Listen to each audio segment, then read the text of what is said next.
ఓం నమ శివాయ. City vision ప్రేక్షకులకి నమస్కారం. ఈరోజు కార్తీక పురాణం 8వ అధ్యాయము గురించి తెలుసుకుందాం. ఈ కార్తీక పురాణాన్ని వశిష్ఠుడు జనకునితో చెప్పాడు.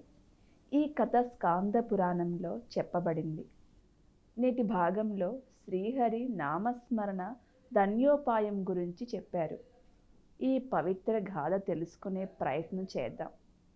గత భాగంలో చెప్పిన దీపదాన మహిమ గురించి వశిష్ఠుడు చెప్పినదంతా విని జనకుడు ఇలా అంటున్నాడు.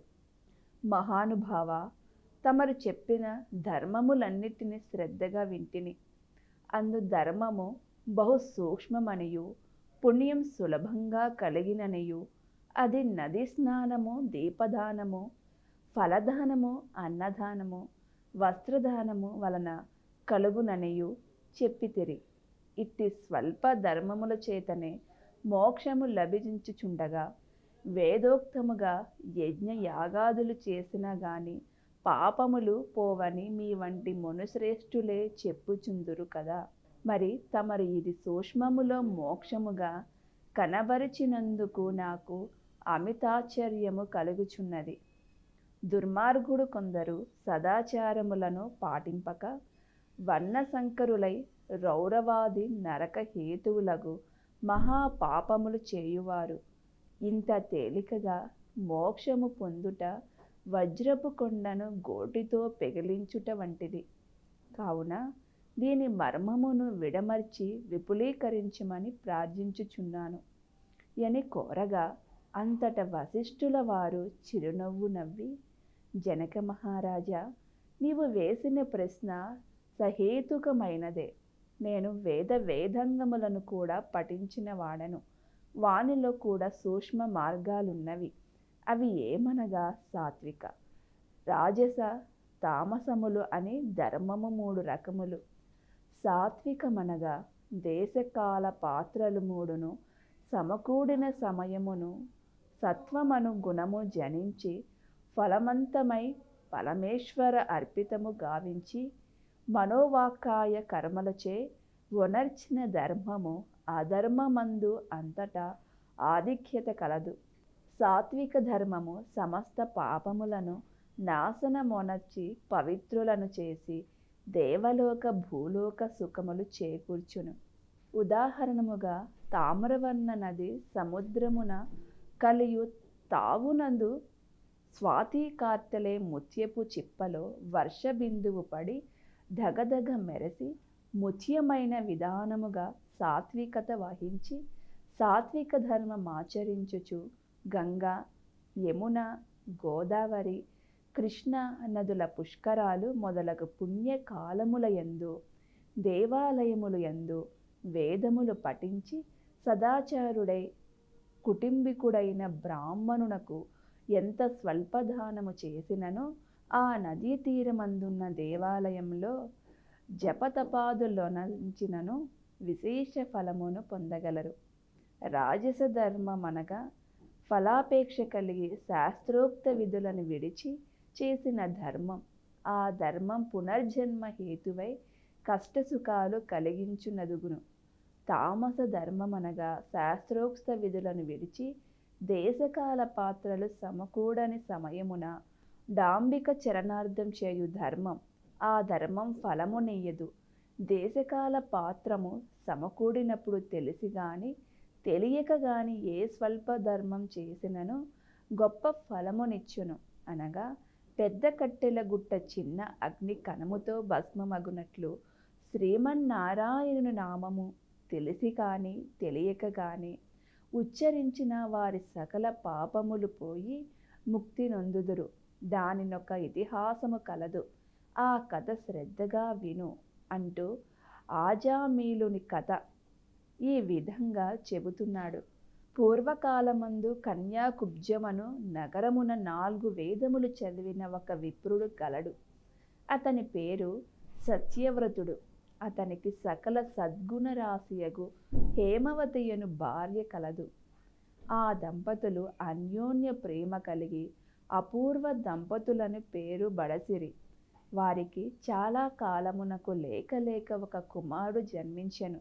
వారు ఆ బాలుని అతి గారాబముగా పెంచుచు అజామీలుడని నామకరణము చేసిరి. ఆ బాలుడు దినదిన ప్రవర్ధమానుడగుచు అతి గారాబమగు వలన పెద్దలను కూడా నిర్లక్ష్యముగా చూచుచు దుష్ట సావాసములు చేయుచు విద్యనభ్యసింపక బ్రాహ్మణ ధర్మములు పాటించక సంచరించుచుండెను. ఈ విధముగా కొంతకాలమునకు యవ్వనము రాగా కామాంధుడై మంచి చెడ్డలు మరిచి యజ్ఞోపవితము త్రెంచి మద్యము సేవించుచు ఒక ఎరుకల జాతి స్త్రీని వలచి నిరంతరము నామెతోనే కామక్రీడలలో తేలియాడుచు ఇంటికి రాకుండా తల్లిదండ్రులను మరిచి ఆమె ఇంటనే భుజించుచుండెను. అతి గారాబము ఎట్లు పరిణమించినదో వింటివా రాజా?